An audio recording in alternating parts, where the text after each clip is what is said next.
Okay, my first question is, I would really love to know, if you compose a song, a smash hit like 4 minutes, for example, how do you work? In my fantasy, you're sitting in your living room or in your kitchen together with Timbaland or Justin Timberlake and composing, but what's the reality? What is your way to compose? The reality is that we were in a recording studio, but it was a very casual and relaxed environment. By the time we were writing 4 minutes, we'd already written other songs. We'd gotten to know each other. And basically how it works is Timbaland comes up with the beats, and he works often with headphones on like a mad professor in a laboratory. And then when he comes up with something he loves, he plays it really loud in the room, and we start listening to it and vibing off of it. And we put it on a loop, and it plays over and over and over again. And then Justin and I basically sit in a little corner, and I'm like the secretary taking notes, yes, because he doesn't like to write anything down. And we just start riffing off of it and coming up with lyrics together and saying, yeah, that's a good idea, no, that's not, and I write everything down, and we repeat it over and over and over again until it sounds like it's natural and like poetry, live. And that's how we wrote together. And then when Timbaland thought it was good, he would either give the thumbs up or the thumbs down, and that's how we wrote the song. And when you're working alone, not with Timbaland or Pharrell Williams, where do you write then? I usually play my guitar, and I'm just by myself, and I'm playing, and I'm singing words that come to my head, and then I stop and I write things down, and I just keep working on it until I come up with a whole song. Okay. But I usually write on guitar when I'm by myself. Your new album, Hard Candy, why is it called Hard Candy? What does it mean? Well, it has a lot. It's an ironic title. It has a lot of innuendos. It's, candy's something most people like. It's sweet, but it's not. It's bad for your teeth. So it's good and it's bad. It's a paradox. It's, there's a kind of candy is, there's a sexual connotation to it. It's enticing. It needs to be unwrapped. It's sweet, but then the word hard is in it. So hard candy usually breaks your teeth, right? It's not good for your teeth.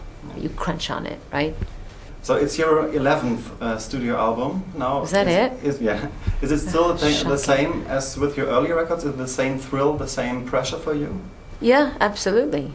It's there's a lot of competition out there, a lot of great music that people are making. And the record business isn't what it used to be, so, to get people to buy your record and to stand out is a challenge. So, yeah, it's always, for me, it's always the same.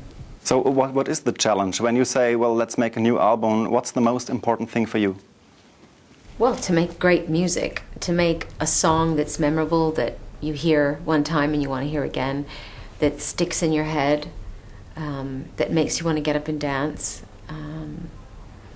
All those things. Through all the years, you and your music is changing and evolving all the time. Every new Madonna artwork is a surprise. So now on Hard Candy, it's another surprise. We hear Pharrell Williams and Timbaland's R&B and hip-hop. Why is it hip-hop now?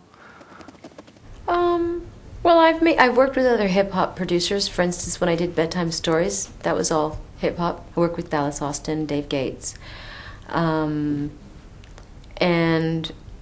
so it's not the first time I ventured into that genre of music, but I have been a big fan of Pharrell Williams for years. I've always loved his music and the collaborations he's done with people.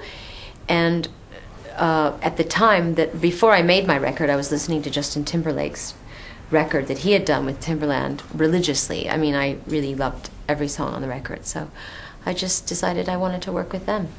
So. Okay, is hip hop part of your life? It's not really hip hop. It's not straight ahead pure hip hop. I think it's not really. I don't think you can really pigeonhole it. It's not straight ahead R&B. It's not straight pop. It's not straight hip hop.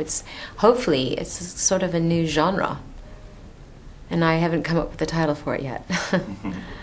So in the 4 minutes video, you are singing and dancing with Justin Timberlake. It looks as if you two were a young couple, although Justin could be your son. So how is it? You could. Oh, you could. How very dare you? I mean, I don't know how old he is. He's maybe 30. I've never met his father. Well, I guess if you did the math, he could be, but, you know, I still think we make a great songwriting, dancing couple.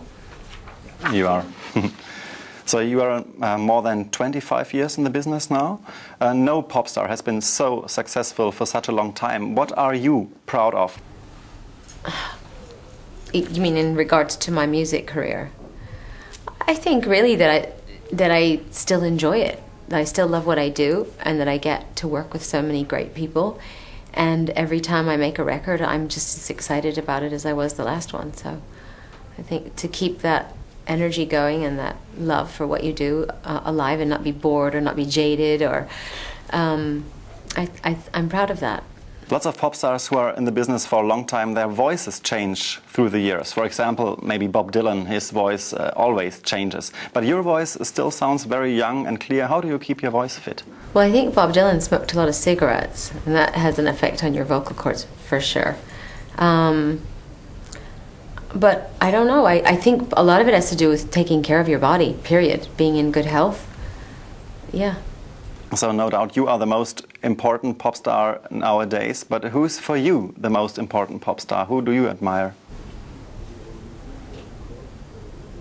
Me. No, I'm just kidding. I admire, well, I